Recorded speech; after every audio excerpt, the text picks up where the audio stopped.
Hello and thank you for joining me. Today I'll be giving you an overview of the activity, What are the Organs of the Human Body?, which was developed and closely linked to the Australian curriculum as part of the Year 8 Biological Science unit From Cells to Systems.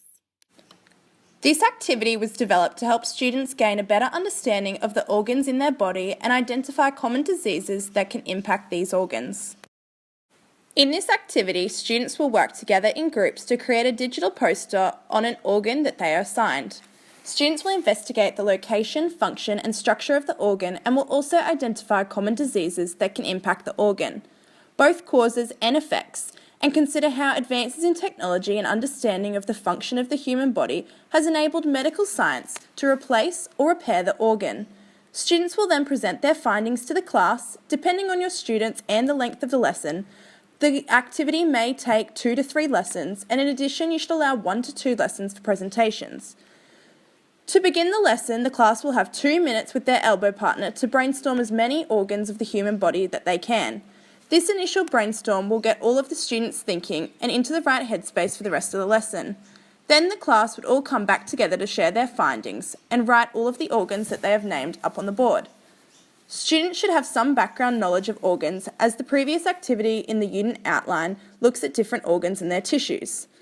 After a class discussion about organs in the human body, the teacher will assign one organ to each group of 2 to 3 students. Once students have been assigned a group and an organ, the teacher would go through the activity guide and task description as seen on the screen. This provides students with a scaffold and full description of the task, as well as some useful sites students may like to use for research. The teacher would also reiterate the expectations for the final product of the digital poster and point out some options of how to produce this, whether it be created on Padlet or PowerPoint, for example. The timeframe will be explained to the students, as well as a reminder about sharing group work and using reliable sources. Students will also view an example of a completed digital poster as pictured on the screen. The example includes videos and links to websites as extra resources to encourage students to use as many elements in their poster. Students will then work in groups, and the teacher will shift from being a director of learning to a facilitator. As a facilitator, it is important to challenge students, but also support and guide them to success. Once students have developed their digital poster, they will present it to the class. This activity has strong links to science, technology and society, as health and disease is considered a socio-scientific issue.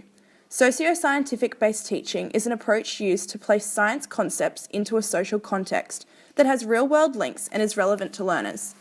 The prevalence of many diseases that students will research are well known to affect Australians and the greater population worldwide.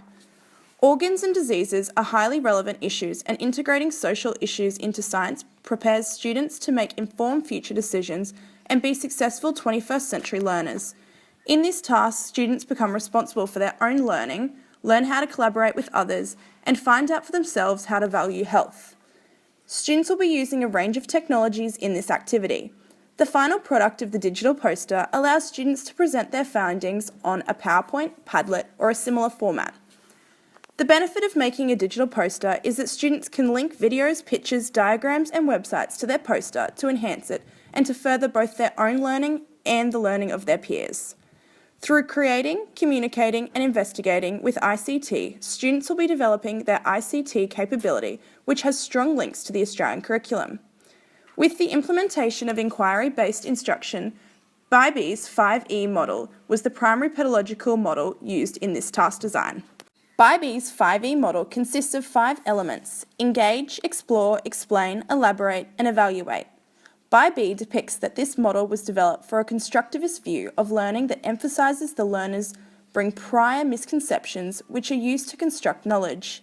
Constructivism also highlights that learning is dynamic, where the teacher is the facilitator of learning, and that students do not learn through transmission from teacher to student. The 5E model was used throughout the lesson, initially by exploring the organs of the human body, then by researching so that they could explain their findings to the class, and then also students would elaborate and apply their new knowledge and make real-world links.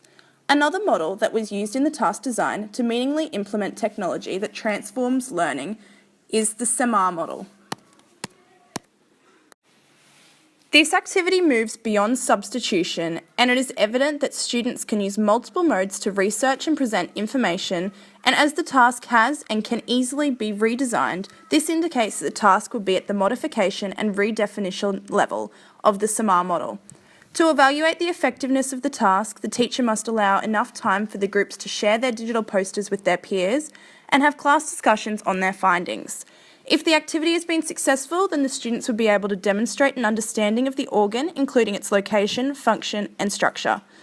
Students would also be able to identify diseases that impact the organ, including causes and effects, and understand the link to medical science with organ replacement or repairs.